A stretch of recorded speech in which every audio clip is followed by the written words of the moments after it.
Hello friends, welcome to I exam B. I am Sushil Lagade, ex manager Reserve Bank of India. और RBI grade B की जो तैयारी करते हैं उसमें से काफ़ी सारे स्टूडेंट ऐसे होते हैं कि जो यूपीएससी की भी तैयारी कर रहे हैं।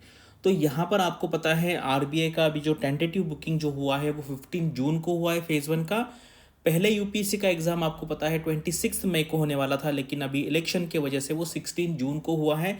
यानी कि ये एक के बाद एक एग्ज़ाम है। पहले आरबीआई ग्रेड बी का एग्ज़ाम है और दूसरे दिन यूपीएससी का एग्ज़ाम है। ये अभी टेंटेटिव है, आगे जाके हमें पता नहीं आगे क्या हो सकता है इसमें के दोनों डेट वैसे रह सकते हैं या दोनों के दोनों चेंज हो सकते हैं या कोई भी एक चेंज हो सकता है।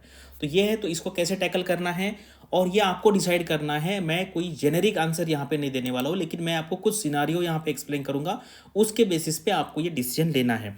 और यहाँ पर ना मैं मेरे काफ़ी सारे फ्रेंड्स फाइनेंस मिनिस्ट्री में है, होम मिनिस्ट्री में है, डीओपीटी में है, पीओएम में है। तो ये बात थोड़ी हो रही थी कि यार यहाँ पे ना अभी यूपीएससी की तरफ से काफ़ी सारे रिफॉर्म्स की डिस्कशन चल रहा है, बातें हो रही है। लेकिन अभी जो नया गवर्नमेंट फॉर्म हो जाएगा उसके बाद ये जो है ये टेबल पे आएंगे और डेफिनेटली ये होने वाला है। और मैं बताऊंगा और एक यूट्यूब चैनल है, उन्होंने भी इसके बारे में बताया हुआ है। हमारे कुछ कॉमन फ्रेंड्स भी हैं और वो महाराष्ट्र के ही, मैं उनका चैनल भी बता दूंगा। और उन्होंने भी वीडियो में कहा है, उसके बाद मुझे ये ज़्यादा कॉन्फिडेंस है। अदरवाइज मुझे थोड़ा सा ऊपर ऊपर लेवल पे पता था, लेकिन उन्होंने क्लियर कट बता दिया है, इसलिए हम इस जो न्यूज़ है इस पर भरोसा करके आगे आपका प्लानिंग कर सकते हैं। लेकिन यहाँ पे आपको पता है एक ग्रेस पीरियड ये जो देते हैं, इमीडिएटली इंप्लीमेंट नहीं करते, क्योंकि जो एग्जिस्टिंग स्टूडेंट प्रिपेयर कर रहे हैं उनको कोई नुकसान नहीं होना चाहिए, इसलिए ग्रेस पीरियड दिया जाता है। तो इसमें काफ़ी सारे रिफॉर्म्स होंगे, जो एज के बारे में होगा, ऑप्शनल के बारे में होगा, मेंस के बारे में होगा, और उसके बाद सर्विस एलोकेशन के बाद आप फिर से अटेम्प्ट दे सकते हैं नहीं दे सकते उसके बारे में भी होगा। तो चलो अभी यहाँ पे वीडियो स्टार्ट करते हैं। और ये आप सबको पता होगा, अगर आपको आरबीआई का प्रिपरेशन करना है तो आप यहाँ पे कॉल करके पूछ सकते हैं। ये हमारे ये सारे एग्जाम्स का रिजल्ट है। और जैसे आपको पता है यूपीएससी के इंस्टीट्यूट्स होते हैं, वैसे रेगुलेटरी बॉडी में हम इंडिया में नंबर 1 इंस्टीट्यूट है। अभी मैं जिनकी बात कर रहा था ये सुदर्शन लोढ़ा सर है। ये एक्चुअली महाराष्ट्र से ही है, कुछ हमारे कॉमन फ्रेंड्स भी है, लेकिन मेरी डायरेक्टली इनसे बात नहीं हुई है। जैसे मेरा यूट्यूब चैनल है टारगेट आरबीआई नाम करके, वैसे इनका टारगेट यूपीएससी है। और काफ़ी अच्छे वीडियो बनाते हैं, आप इस चैनल पे जाके देख सकते हो, इसको भी सब्सक्राइब कर सकते हैं। और सुदर्शन लोढ़ा सर का 571 रैंक आया था। आई थिंक उनको डिफेंस स्टेट सर्विस मिली थी, लेकिन उन्होंने डिसाइड किया कि वो जो मेंटरिंग है या पढ़ाने का काम है वही कंटिन्यू करेंगे। इनका जो मेडिकल का बैकग्राउंड है, इन्होंने काफ़ी टॉप रैंक किया था। आई थिंक 6 या 7 रैंक था इनका मेडिकल टेस्ट में, मेडिकल एग्जाम्स में। और महाराष्ट्र का इंडिया का टॉप कॉलेज केईएम से इन्होंने एमबीबीएस किया है। तो इनके वीडियो यहाँ पे आप देख सकते हैं। अब ये जो मैं वीडियो है ये वीडियो का भी मैंने यहाँ पे रेफरेंस लिया है। यूपीएससी रिफॉर्म्स काफ़ी अच्छा व्यूज़ आया है, आप यहाँ पे भी जाके देख सकते हैं।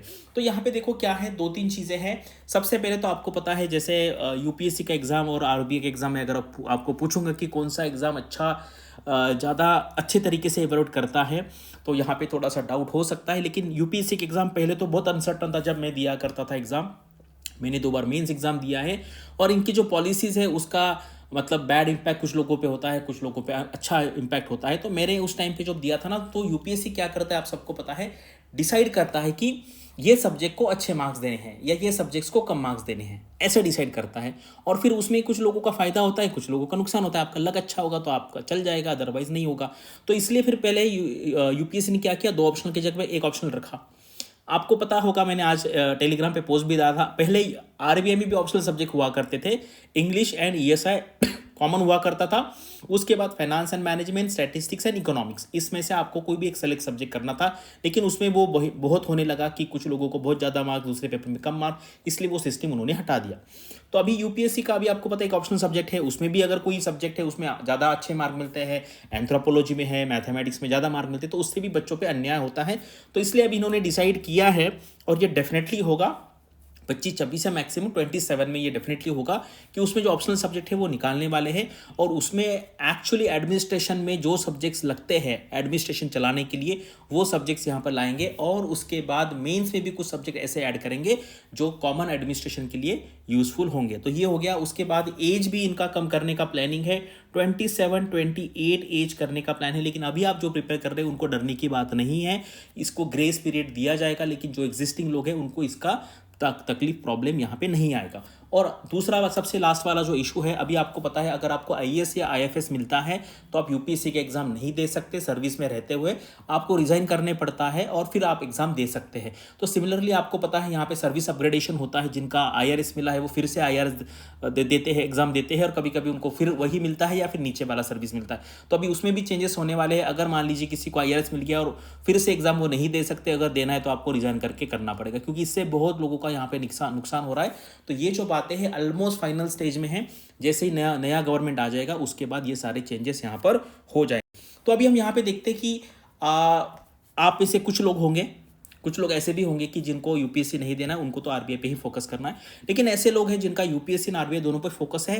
तो अगर आपका यूपीएससी बहुत बड़ा ड्रीम है तो आपको बिल्कुल यूपीएससी पे ही फोकस करना है, आरबीआई के बारे में इतना नहीं सोचना है। आप कोई भी एक कोर्स ज्वाइन कीजिए और उसमें बेसिक सा यूपीएससी प्लस आपको 2 घंटे यहाँ पे देने हैं, 2 आवर्स सिर्फ देने हैं, और यहाँ पे भी आपको सिर्फ इसी पे फोकस करना है एज ऑफ नाउ। आपको क्या करना है, जो क्लासेस चलते रहेंगे 1 घंटे का क्लासेस कीजिए, बाकी 1 घंटे का थोड़ा मोड़ा प्रिपरेशन कीजिए।